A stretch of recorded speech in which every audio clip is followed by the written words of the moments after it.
Je peux dire qu'il a fait chaud aujourd'hui. Bordel. Santé. Bon. Tu as demandé en commentaire que tu voulais voir les raccords du moteur sur le châssis. Ah. Bon, là je te fais voir vite fait. Là j'ai fait un tube, j'ai soudé un tube renfort sur le bras arrière. Hein, voilà. Un tube soudé pour éviter que ici par exemple ça vient se plier. Ensuite ici c'est le raccordement d'origine de la roue arrière de la pocket. Bon, bien sûr ici j'ai coupé un peu.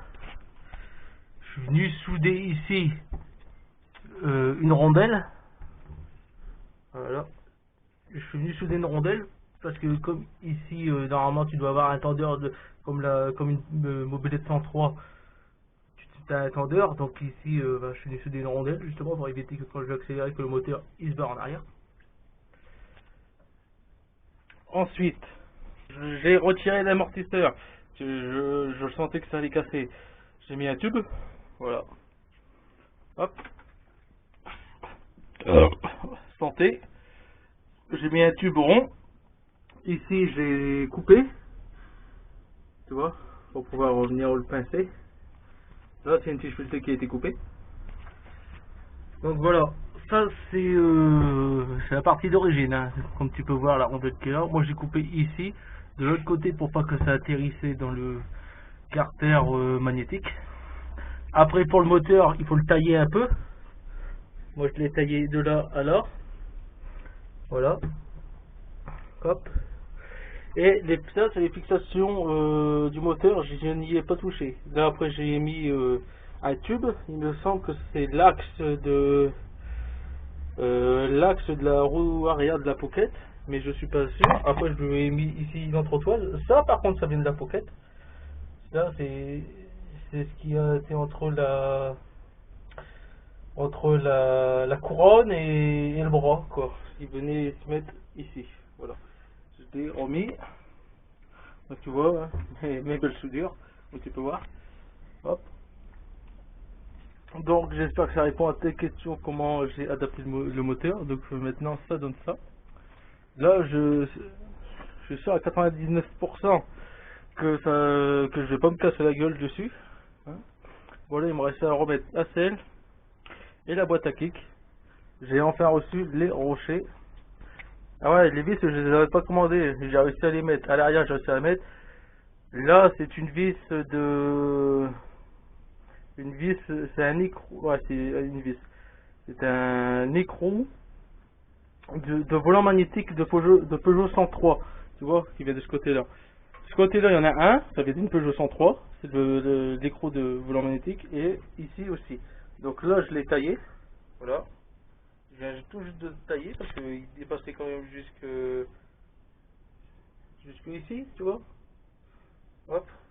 Donc là, c'est mis, j'ai réussi à le mettre. Et on se retrouve juste après avec la boîte à kick.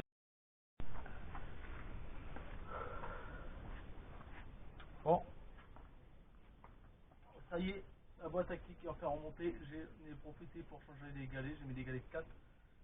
J'ai adapté la nouvelle cartouche, donc du coup celle-ci n'est pas bridée.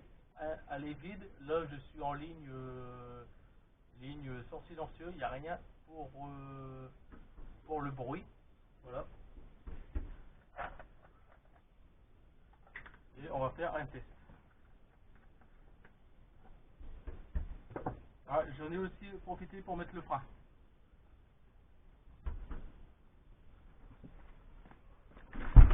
Rentre à la maison.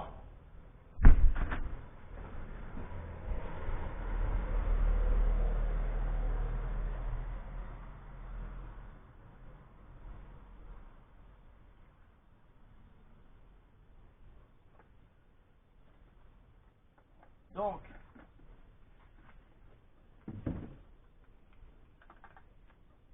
là je suis au mélange environ 3-4%.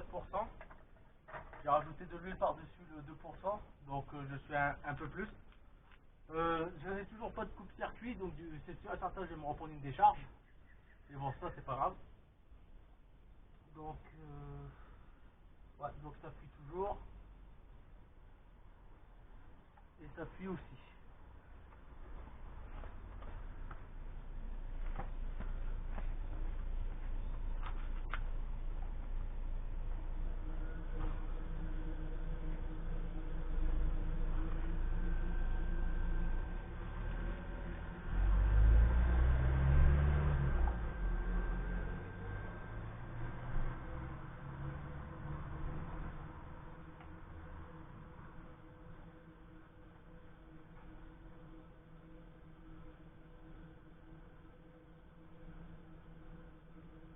Donc la plaque que j'avais soudée ici ne sert strictement à rien. J'avais mis la selle ici tout en haut.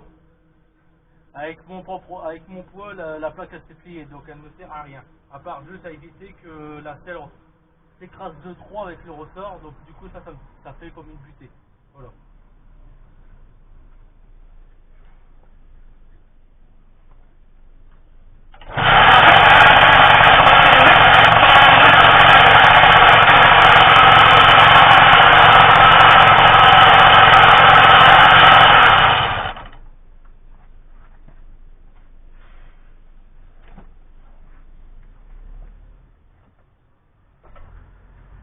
Bon, je vais voir pour le rocher, parce que là il y a vraiment un gros problème.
d'essence.